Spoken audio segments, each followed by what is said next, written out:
By late 2024, the United States will go from having the most number of pandas loaned from China for display in its zoos to no pandas at all.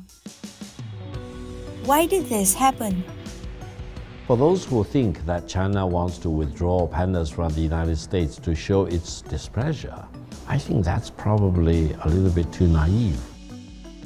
I really believe that the probability of the United States having no panda on a permanent basis is zero. 大熊猫是中美人民的友谊使者。To understand why pandas have become a barometer for the US-China friendship, let's go back to 1941. So China in 1941 wasn't the same China that we think of today. This was the Republic of China, which was headed by Chiang Kai-shek. He was the head of the Nationalist Party, or the Kuomintang. During the occupation of China by Japan, Americans were incredibly generous to the Chinese people. Resources were sent, money was sent, food was sent. Madam Chiang knew that the Bronx Zoo had really wanted pandas. And so 2 baby pandas were caught in the wild and were actually shipped to the United States. And there was a nationwide contest to name them because they needed names. And the names that were eventually selected were Pandy and Panda.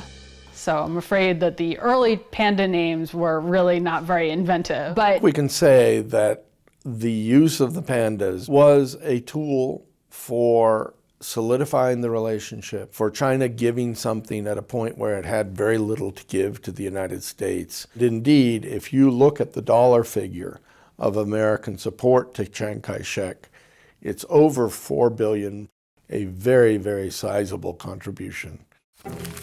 But 8 years later, in 1949, Mao Zedong established the People's Republic of China, while Chiang Kai-shek fled to Taiwan. Chairman Mao was openly anti-American. There was no hope in building a relationship with China. China did use panda diplomacy to reward its communist friends. They did not send pandas to the democratic nations of the world. by the early 1950s, none of the zoos in the United States were able to obtain new pandas to replace those had died. This included Panda and Pandy. The US would be left without pandas for the next 20 years. China in 1972 was a very, very depressed nation. The economy was in shambles. America was a rich, powerful nation with economic resources, and the Chinese, I think, could see forward that if they improved the relationship with Washington, other democratic nations would follow. In 1972, China and the United States managed to break the deep ice. As part of the important initiative, China and the United States agreed that China would dispatch pandas to the United States. Meet Ling Ling and Sing Sing, the first pair of pandas gifted to a democratic country by the People's Republic of China. I think pandemonium is going to break out right here at the zoo.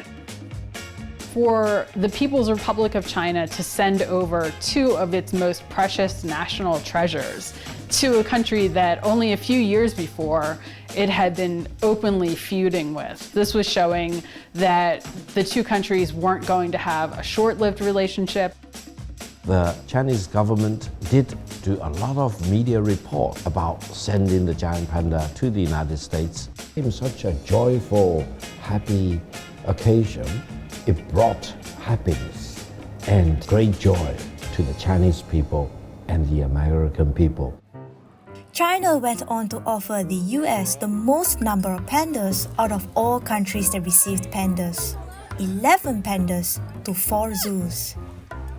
By then, these pandas were being loaned out by China rather than gifted, due to the panda's status as a species vulnerable to extinction. These loans were often renewed. But in 2019, China raided our factories, offshored our jobs, gutted our industries, stole our intellectual property, and violated their commitments under the World Trade Organization. President Trump had actually got his mandate by being quite adversarial when it comes to China. So in 2018 and 2019, this is the start of President Trump imposing tariffs on some of these goods from China, which made Chinese goods more expensive for the American consumer, effectively priced China out and made China's growth model of being reliant on exports not such a good strategy. China retaliated in kind with tariffs of their own on US goods. The start of what the economic history books like to call the trade wars. And the consequence of that is that at the end of 2-3 years, China's trade to the US has actually fallen by something like 20%. China is now a major world power. It's more able and therefore willing to show its assertive side. It feels it has a need to sometimes put a harsher face and is able to do so. That's what it does. I want to emphasize many great powers act in a similar way. China's no exception. Instead of renewing the panda loans, China allowed the loans to expire and pandas started living in the US zoos. By end of late 2024, the last pandas will leave Zoo Atlanta. I think for the American zoos, they are a bit confused as to why they were caught in what I call punitive panda diplomacy.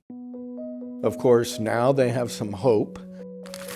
华盛顿国家动物园的3只大熊猫回到中国。我还了解到圣达哥动物园和加州人民热切期盼大熊猫能重返加州。我们愿意继续同美国开展大熊猫保护合作。 Xi Jinping, in front of a large crowd, said that the San Diego Zoo will get their pandas again. In this last year, I have become convinced that panda diplomacy is an area that can really help to improve the relationship with China at very little cost to either side. Whether it is on technology to China, the issues of exit bans on Americans going to China, there are just a huge number of issues that are difficult. Whereas panda diplomacy is a win-win for both sides. It's easy to do. The Chinese have pandas. We have zoos ready to take them. Not all animals can have its own palace, but panda can have its own palace.